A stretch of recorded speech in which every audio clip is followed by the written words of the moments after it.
અમદાવાદની ગરમી અને ધમાલ છોડીને આર્યન મુંબઈની હવા માટે નીકળ્યો તો પત્રકાર તરીકે તેનું કામ હંમેશા તેના નવા શહેરો અને નવા લોકો પાસે લઈ જતું. પણ આ મુસાફરી કંઈક અલગ હતી.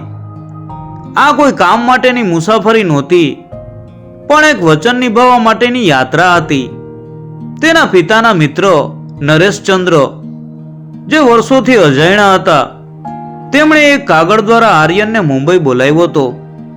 પત્રમાં લખ્યું હતું કે તેઓ ગંભીર બીમારીથી પીડાઈ રહ્યા છે અને આર્યનને મળ્યા વગર મૃત્યુ પામવા નથી માંગતા. આર્યને પિતાને નરેશચંદ્ર વિશે પૂછ્યું ત્યારે પિતાએ માત્ર એટલું જ કહ્યું કે તેઓ એક બહુ સારા માણસ છે, પણ જીવનમાં બહુ દુઃખ જોયું છે. આર્યન માટે આ વાત એક રહસ્ય જેવી હતી, પણ પિતાના કહેવાથી તે મુંબઈ જવા તૈયાર થયો. મુંબઈના કોલાબા વિસ્તારમાં એક નાનકડી જૂની ઇમારતમાં નરેશચંદ્ર રહેતા હતા. આર્યને જ્યારે તેમના ઘરની બેલ વગાડી ત્યારે એક વૃદ્ધ અને થાકેલા ચહેરાવાળા વ્યક્તિએ દરવાજો ખોલ્યો.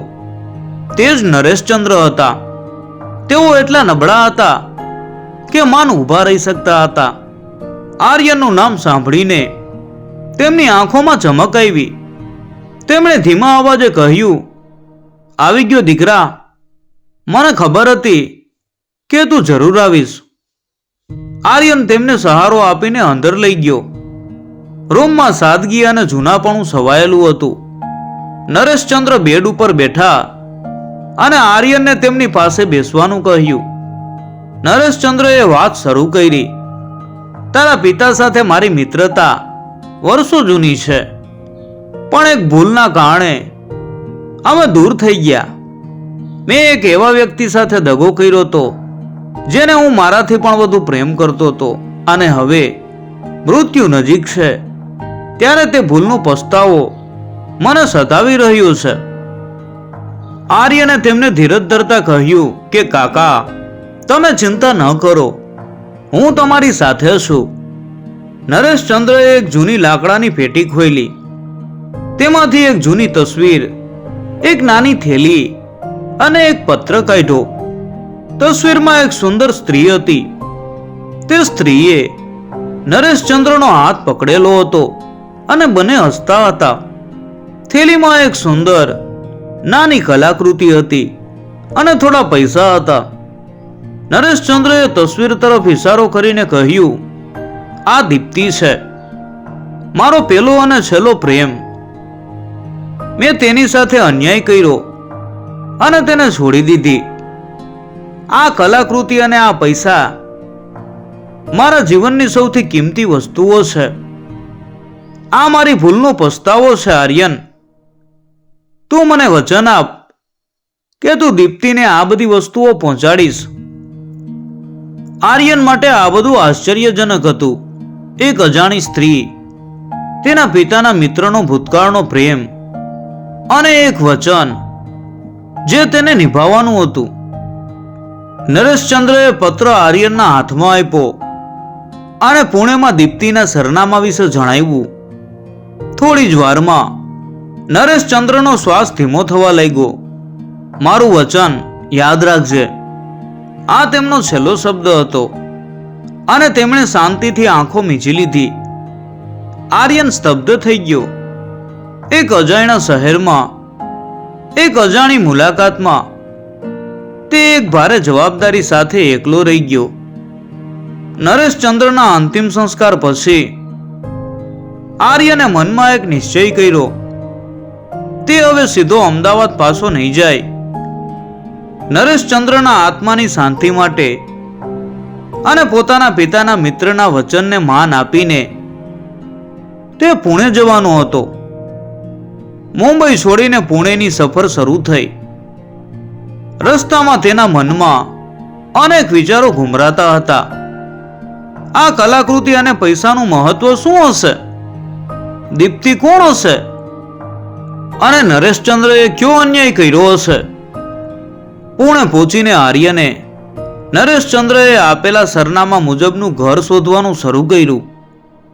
સરનામું એક સામાન્ય વિસ્તારમાં એક નાનકડી સોસાયટીનું હતું. ઘરનો નંબર શોધીને આર્યને દરવાજો ખટખટાવ્યો. એક મધ્યમ વયની સ્ત્રી બહાર આવી. તેનો ચહેરો નરેશચંદ્રએ આપેલી તસવીરમાં રહેલી સ્ત્રી જેવો લાગતો હતો, પણ તેની આંખોમાં એક ઊંડો થાક અને કડવાશ હતી. આર્યને નમ્રતાથી પૂછ્યું કે દીપ્તિબેન, આ હું જ છું. તમે કોણ છો?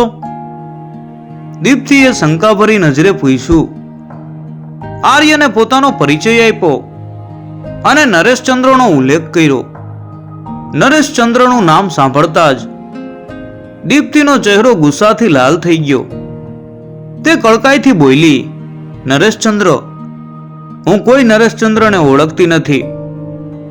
તમે અહીંથી જાઓ. આર્યને સમજાવવાની કોશિશ કરી.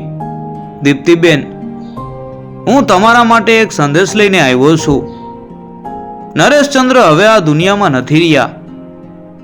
નરેશચંદ્રના મૃત્યુની વાત સાંભળીને દીપ્તિ એક ક્ષણ માટે સ્તબ્ધ થઈ ગઈ. પછી તેનો ગુસ્સો ઠંડો પડ્યો અને તેની આંખોમાં પાણી આવી ગયા. મારો અને તેમનો કોઈ સંબંધ નથી, તેણે ધીમા અવાજે કહ્યું. તેમણે જે કર્યું છે તે માટે હું તેમને ક્યારેય માફ નહીં કરી શકું. તેઓ તમારા પસ્તાવા માટે આ બધું મોકલી ગયા છે. આર્યને થેલી અને પત્ર દીપ્તિના હાથમાં આપતા કહ્યું, કદાચ આ તમને શાંતિ આપશે. દીપ્તિએ ધ્રુજતા હાથે થેલી લીધી અને પત્ર ખોલ્યો. પત્રની શરૂઆતમાં હતું, મારી દીપ્તિ, જો તું આ પત્ર વાંચી રહી હોય તો માની લેજે કે હું હવે આ દુનિયામાં નથી. દીપ્તિએ પત્ર વાંચવાનું શરૂ કર્યું.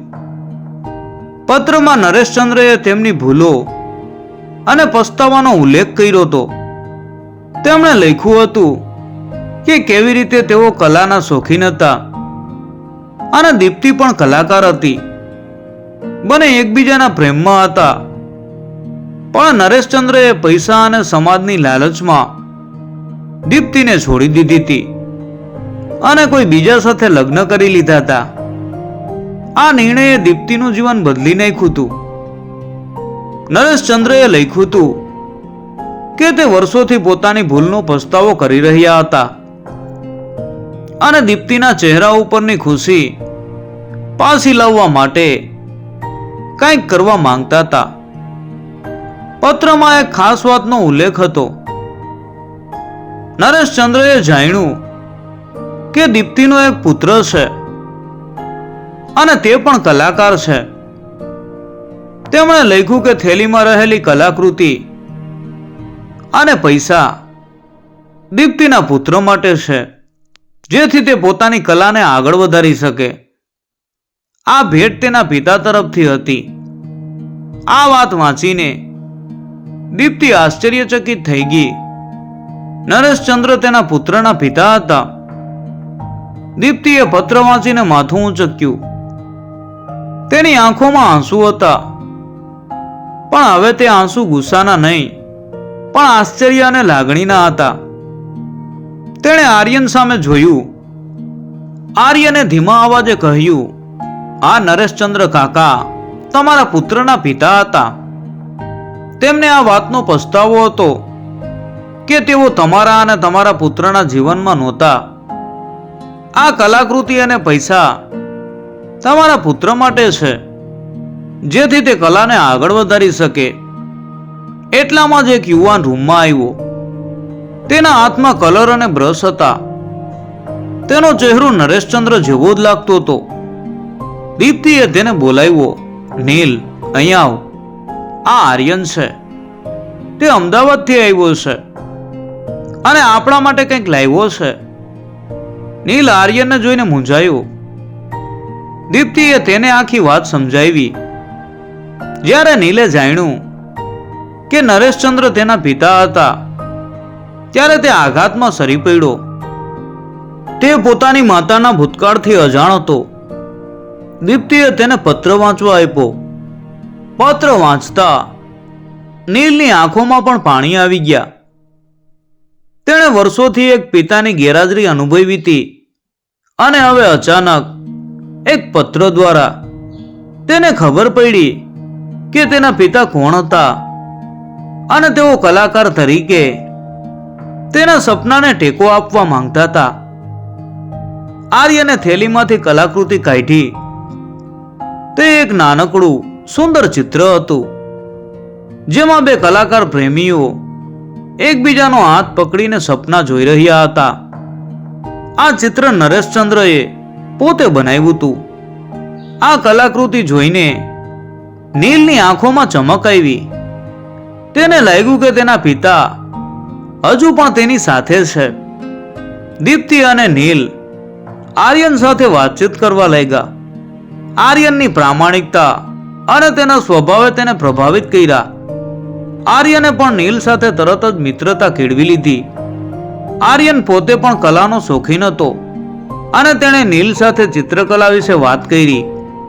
તેમને ખબર નહોતી કે કલા માત્ર ચિત્રો પૂરતી સીમિત નથી, પણ સંબંધોને જોડવાનું પણ એક માધ્યમ છે. તે રાત્રે આર્યન, દીપ્તિ અને નીલ સાથે રોકાયો. જમતી વખતે દીપ્તિએ આર્યનને પોતાના ભૂતકાળ વિશે વધુ વાત કરી. કેવી રીતે નરેશચંદ્રના જવાથી તેનું હૃદય તૂટી ગયું હતું અને તે મુંબઈ છોડીને પુણે આવી હતી. તે પોતાના જીવનમાં એકલી હતી અને તેણે નીલને એકલા હાથે મોટો કર્યો હતો. હવે નરેશચંદ્રના મૃત્યુ અને પસ્તાવાના પત્રથી તેના મનની કડવાશ દૂર થઈ હતી.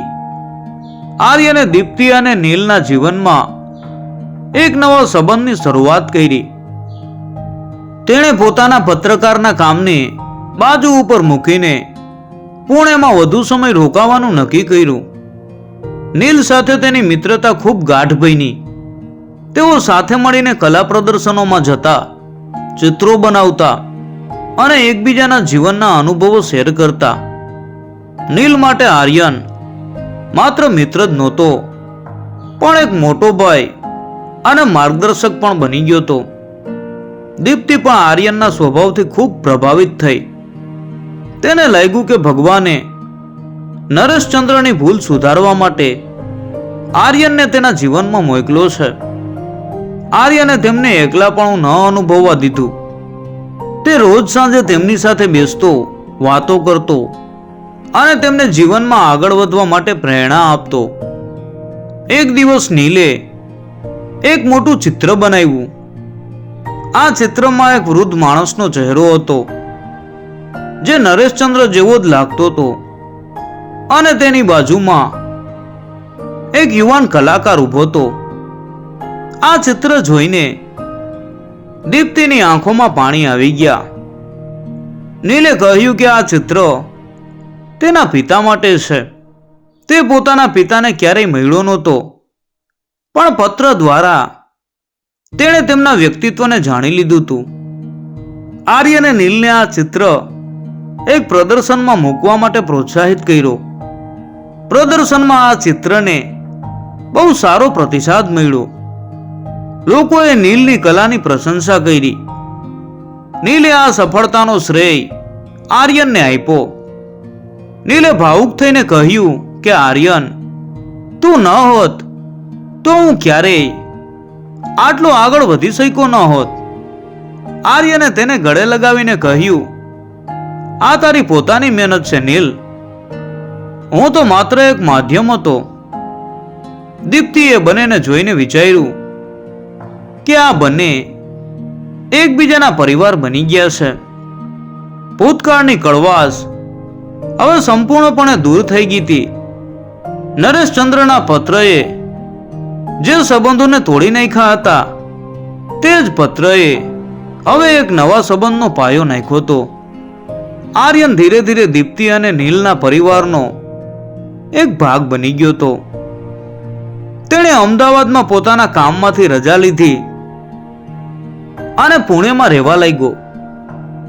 દીપ્તિએ તેને પોતાના ઘરનું બારણું ખોલીને આવકાર્યો અને નીલ તેને પોતાના ભાઈ તરીકે સ્વીકારી ચૂક્યો હતો. તેઓ સાથે મળીને જમતા, વાતો કરતા અને જીવનના સુખ દુઃખ વહેંચતા. એક સાંજે દીપ્તિએ આર્યનને કહ્યું, આર્યન, તું મારા અને નીલના જીવનમાં એક દેવદૂત બનીને આવ્યો છે. નરેશચંદ્રએ ભૂલ કરી હતી, પણ તેમણે તને મોકલીને તેનો પસ્તાવો કર્યો છે. મને હવે કોઈ ફરિયાદ નથી. આર્યને હસીને કહ્યું, દીપ્તિબેન, આ તો નસીબની વાત છે. હું તો માત્ર એક સાધન હતો. નરેશચંદ્ર કાકાની ઈચ્છા હતી કે તમે અને નીલ ખુશ રહ્યો. નીલે પણ પોતાના પિતાના પત્રમાં રહેલો પ્રેમ અને લાગણીને સમજી લીધી હતી. તેણે ક્યારેય નરેશચંદ્રને જોયા નહોતા, પણ આ પત્ર અને આર્યન દ્વારા તે પોતાના પિતાને ઓળખી ગયો હતો. તેણે પોતાના પિતાની યાદમાં એક આર્ટ સ્ટુડિયો ખોલવાનું નક્કી કર્યું. તેણે આ સ્ટુડિયોનું નામ નરેશ કલા કેન્દ્ર રાખ્યું. આર્યને આ સ્ટુડિયો શરૂ કરવામાં નીલને મદદ કરી. તેઓ સાથે મળીને બધી તૈયારીઓ કરતા. દીપ્તિ પણ ખુશ હતી. તેને લાગતું હતું કે હવે તેનું જીવન ફરીથી ભરાઈ ગયું છે. પેલા તે એકલતા અનુભવતી હતી, પણ હવે તેની પાસે આર્યન અને નીલ હતા. તેઓ એકબીજાના સહારે જીવન જીવી રહ્યા હતા. સ્ટુડિયોના ઉદ્ઘાટનના દિવસે દીપ્તિ, નીલ અને આર્યન એકસાથે ઊભા હતા. દીપ્તિએ આર્યનનો હાથ પકડ્યો અને નીલનો હાથ પોતાના હાથમાં લીધો. તેણે ભાવુક થઈને કહ્યું, આજે મને ખરેખર લાગે છે કે આપણો પરિવાર પૂરો થયો છે. નરેશચંદ્રએ ભૂતકાળમાં જે ભૂલ કરી હતી તે હવે ભૂંસાઈ ગઈ છે. આ પત્ર અને આ અજાણી મુલાકાતે આપણા જીવનમાં એક નવો સૂર્ય ઉગાડ્યો છે. નરેશચંદ્રના પત્ર અને આર્યનની અજાણી મુલાકાતે દીપ્તિ અને નીલના જીવનમાં એક મોટો બદલાવ લાવી દીધો હતો. નરેશચંદ્રના પસ્તાવાએ દીપ્તિને માફી આપવાની શક્તિ આપી અને આર્યનની પ્રામાણિકતાએ તેમના જીવનમાં એક નવા સંબંધનો પાયો નાખ્યો. આ વાર્તા માત્ર 3 વ્યક્તિઓ વિશે નહોતી, પણ સંબંધો, કલા, પસ્તાવો અને ક્ષમા વિશે હતી. નીલનો સ્ટુડિયો ખૂબ સફળ થયો. તે પુણેના જાણીતા કલાકારોમાંનો એક બની ગયો. દીપ્તિ પણ ફરીથી ચિત્રકલા કરવા લાગી. તેણીએ જીવનમાં એક નવી ખુશી શોધી લીધી અને આર્યન, જે પત્રકાર તરીકે મુંબઈ ગયો હતો, તે હવે પુણેમાં દીપ્તિ અને નીલના પરિવારનો એક અભિન્ન ભાગ બની ગયો હતો. આર્યને પોતાના પત્રકારત્વના કામમાંથી એક બ્રેક લીધો અને નીલના સ્ટુડિયોમાં તે કામ કરવા લાગ્યો. તે નીલના મેનેજર જેવો બની ગયો હતો. તેઓ કલાના કાર્યક્રમોમાં ભાગ લેતા અને આર્ટ ગેલેરીઓ ખોલતા. દીપ્તિ તેમને હંમેશા આશીર્વાદ આપતી. એક સાંજે તેઓ ત્રણેય સાથે બેઠા હતા. નીલે કહ્યું, માં, મને લાગે છે કે પિતાજીનો પસ્તાવો અને આર્યનની મદદ, આ બંને વસ્તુઓએ મને મારા જીવનનું સાચું માર્ગદર્શન આપ્યું છે. આર્યને નીલને ગળે લગાવ્યો. નીલ, તું ખૂબ જ પ્રતિભાશાળી કલાકાર છે. તારા પિતાએ તારા માટે જે જોયું તું તે મેં હવે અહીં જોયું છે. દીપ્તિ એ બંનેને જોઈને હસી.